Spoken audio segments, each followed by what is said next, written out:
नमस्कार। जैसा कि मैंने पूर्व में कहा था, मैं 5 वीडियो में विपश्यना ध्यान के दिलचस्प पहलुओं को साझा करने का इरादा रखता हूँ। पहले वीडियो में हमने विपश्यना के परिचयात्मक पहलुओं की चर्चा की है और दूसरे वीडियो में हमने विपश्यना एक प्रायोगिक अभ्यास के विषय पर चर्चा की है। आज की चर्चा का विषय है विपश्यना रूपांतर के लिए। आप जानते हैं कि विपश्यना ध्यान की एक बहुत ही सरल विधि है। विपश्यना अपने आते और जाते श्वास के प्रति सचेत रहना है। सांस लेने की कोई विशेष तकनीक नहीं है। सामान्य रूप से प्राकृतिक लय में चलते श्वास निरीक्षण करने के लिए ठीक है। विपश्यना का अर्थ है चुपचाप बैठना और सांस को बिना बदले उसका निरीक्षण करना। विपश्यना एकाग्रता नहीं है। सांस लेने के साथ साथ जिस किसी से भी हम संवेदित होते हैं, उस सभी संवेदना, विचार, भाव वगैरह को हमारी चेतना के आकाश में गुजरते हुए बादलों के रूप में देखा जा सकता है। इस प्रकार विपश्यना का अर्थ है बिना किसी लगाव के श्वास, संवेदनाएं, विचारों और भावनाओं का निरीक्षण करना और स्वबोध, जागरूकता और समता को गहन स्तर पर बढ़ावा देना। जैसा कि मैंने दूसरे वीडियो में कहा था, इस वीडियो में कही जा रही बातें प्रयोग और अनुभव की बातें होगी और इसीलिए इसे सुचारू रूप से अनुभव के तौर से समझने के लिए विपश्यना में बैठने का कुछ अनुभव आवश्यक होगा। विपश्यना में यदि आप देख सके कि श्वास अंदर आ रही है और बाहर जा रही है, अंदर आ रही है और बाहर जा रही है, तो क्या होगा?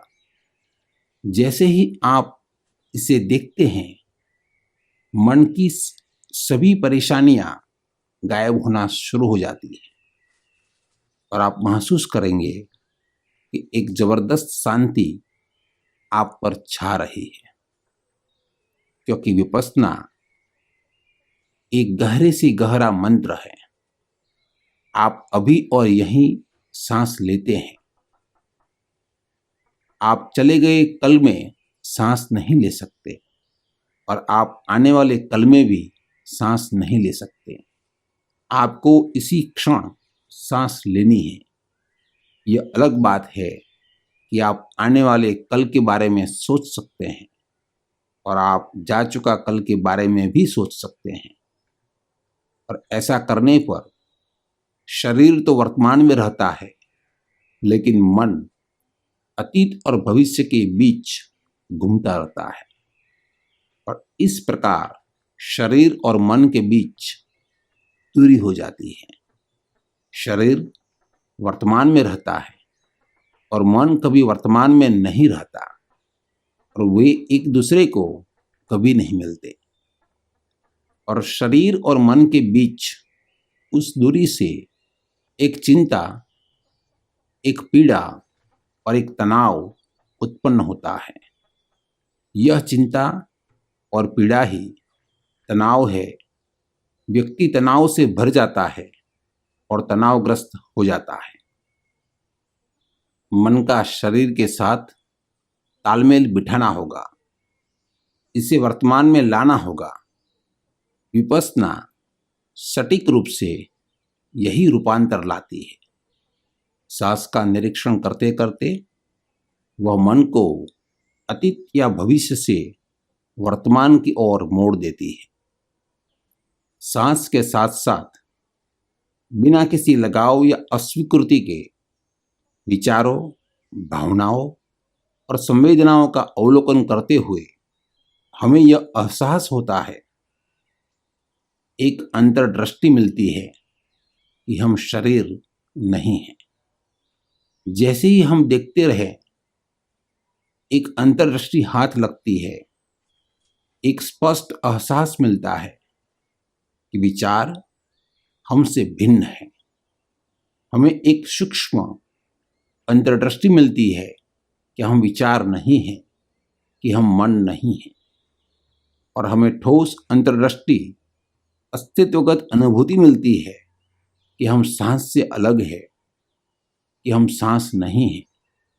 ये अंतर्दृष्टियां अद्भुत अनुभव की ओर, अस्तित्वगत खोज की ओर ले जाती है कि आप कौन हैं, कि मैं कौन हूं। और इस अनुभव में आपको पता चलेगा कि आप कौन हो। आपको पता चल जाएगा कि मैं कौन हूं, लेकिन तब आप बोल नहीं पाओगे। मैं कौन हूं आप परिभाषित नहीं कर पाओगे कि मैं कौन हूं। आप चुप हो जाओगे और उस मौन शांति का आनंद लेंगे। आप आनंद लेंगे उस अवस्था का, अस्तित्व की वह मुक्त अवस्था। फिर उसे शब्दों में बांधने की फिक्र कौन करता है। हीरा पायो, गांठ गठियायो, बांकों बार बार क्यों खोले। विपश्यना अस्तित्वगत रूप से गहरे से गहरा मंत्र है। अपने श्वास के प्रति आपका जागरूक रहना आपको कर्ता से पर्यवेक्षक के रूप में बदल देगा। सांस आपका जीवन है, श्वास आपका सेतु है। श्वास के माध्यम से हमारी चेतना और हमारा शरीर जुड़े हुए हैं। इस तरफ शरीर है और उस तरफ चेतना है, और बीच में सांस है। यदि आप श्वास को ठीक से देखते रहे तो अनिवार्य रूप से और अपरिहार्य रूप से आप स्वयं को शरीर से भिन्न जान लेंगे, क्योंकि सांस का निरीक्षण करने के लिए यह आवश्यक होगा कि आप अपने स्वबोध में, अपनी जागरूकता में स्थिर हो और दृढ़ बने। जो सांस को देखता है वह सांस से भिन्न हो गया है, और जो सांस से भिन्न हो गया है वो शरीर से भिन्न हो ही जाएगा, क्योंकि शरीर सबसे दूर है, उसके बाद श्वास है, उसके बाद आप हैं।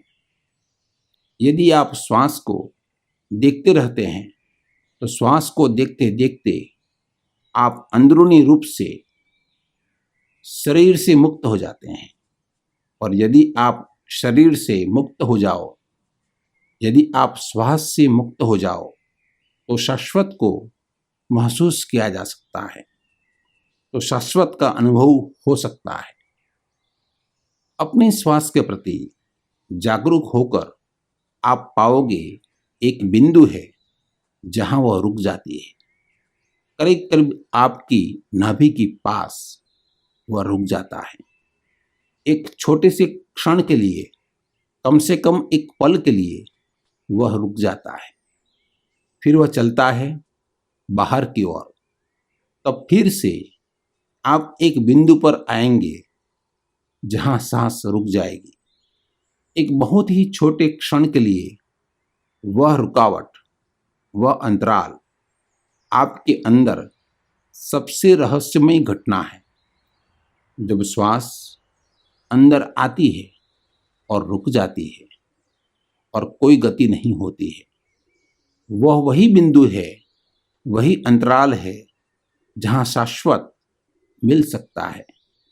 या जब श्वास बाहर जाती है और रुक जाती है और कोई गति नहीं होती है, वह फिर वही बिंदु है, वही अंतराल है जहां शाश्वत मिल सकता है। उन दो अंतरालों में द्वार है, और उन दो अंतरालों में आप देखोगे, आप समझोगे कि श्वास ही जीवन नहीं है, श्वास जीवन के लिए भोजन तो हो सकता है, लेकिन श्वास स्वयं जीवन नहीं है। क्योंकि जब श्वास रुकती है तब भी आप वहां होते हो, पूरी तरह से वहां होते हैं, और आप पूरी तरह से सचेत हो, और श्वास तो रुक गई है, श्वास अब वहां नहीं है, और फिर भी आप अभी वही हो। और जब आप सांस का यह निरीक्षण जारी रखते हैं, आनापान स्मृति, जिसे बुद्ध आनापान सती कहते हैं, या जैसा कि हम चर्चा कर रहे हैं विपश्यना, यदि आप इसे देखते रहें, इसे देखते रहें, इसे देखते रहें, तो धीरे धीरे आप देखेंगे कि अंतराल बढ़ रहा है, और बड़ा होता जा रहा है। आखिरकार ऐसा होता है कि मिनटों तक अंतराल बना रहता है। एक श्वास भीतर आती है और अंतराल, और मिनटों तक श्वास बाहर नहीं जाती। सब रुक गया है, दुनिया रुक गई है, समय रुक गया है, सोच रुक गई है। क्योंकि जब सांस रुक जाती है तो सोचना संभव नहीं, और जब सांस रुक जाती है कुछ मिनटों के लिए, तो सोचना बिल्कुल असंभव है। क्योंकि विचार प्रक्रिया को निरंतर ऑक्सीजन की आवश्यकता होती है, और आपकी विचार प्रक्रिया और आपके श्वास का आपस में गहरा संबंध है। आपको पता है, जब आप क्रोधित होते हैं तो आपके सांसों की एक अलग लय होती है। जब आप चुप होते हैं तो फिर से आपकी सांस की एक अलग लय होती है। जब आप खुश होते हैं तो सांसों की एक अलग लय, जब आप दुखी होते हैं तो फिर से एक अलग लय। आपके श्वास के साथ मन की मनोदशाएं बदलती रहती है, और इसका विपरीत भी सत्य है। जब मन का भाव बदलता है तो सांस बदलती है। इस तरह आप में परिवर्तन होता रहता है, जिसकी न तो आपने कोई योजना की है, न तो कोई आपको जानकारी। मैं कह रहा था, जब सांस रुकती है तो मन रुक जाता है। मन के उस रुकने में सारा संसार रुक जाता है, क्योंकि मन ही संसार है। और उस रुकने में आपको पहली बार पता चलता है कि सांस क्या है। सांस के अंदर जीवन शक्ति, प्राण, या जिसे हम एलान वाइटल कहते हैं, अगर सांस को जीवन मानते थे तो जीवन के अंदर जीवन है। ओशो ने कई बार कहा है, विपश्यना ध्यान की सबसे महत्वपूर्ण विधि है। मानव जाति के इतिहास में अन्य किसी भी विधि की तुलना में विपश्यना के माध्यम से अधिक लोगों ने ज्ञान प्राप्त किया है। विपश्यना सचमुच अद्भुत है। यह आपके ध्यान को मृण्मयी से अमृत पर बदल देती है। यह आपके ध्यान को कर्ता से पर्यवेक्षक में बदल देती है। ध्यान सरल भी, सहज भी। उस विषय पर चर्चा करते वक्त हमने चर्चा की थी कि हमें 3 चरणों में अंतरंग साधना, आंतरिक तैयारी करनी है। शरीर की शून्यता, मन की शून्यता और भाव की शून्यता प्राप्त करने हेतु हमें अपने शरीर की गतिविधियों के प्रति जागरूक होना है, अपने विचारों के प्रति जागरूक होना है, और अपनी भावनाओं के प्रति जागरूक होना है। विपश्यना का अभ्यास करके आप सटीक रूप से एक पर्यवेक्षक के रूप में रूपांतरित हो जाते हैं, और आप अपने अंतस, आपका केंद्र, आपका आंतरिक केंद्र की ओर बढ़ जाते हैं। वह अनुभव मुक्तिदायक है। वह अनुभव आपको शाश्वत के प्रति सचेत करता है, और वही अनुभव है जीवन की परम धन्यता का। विपश्यना जितना अधिक आपके जीवन में फैलेगी, उतना ही अधिक आप समझोगे बुद्ध का अद्भुत निमंत्रण। इहि पस्सिको, आओ और देखो। अगला वीडियो इसी विषय पर है, विपस्सना एक निमंत्रण बुद्ध का।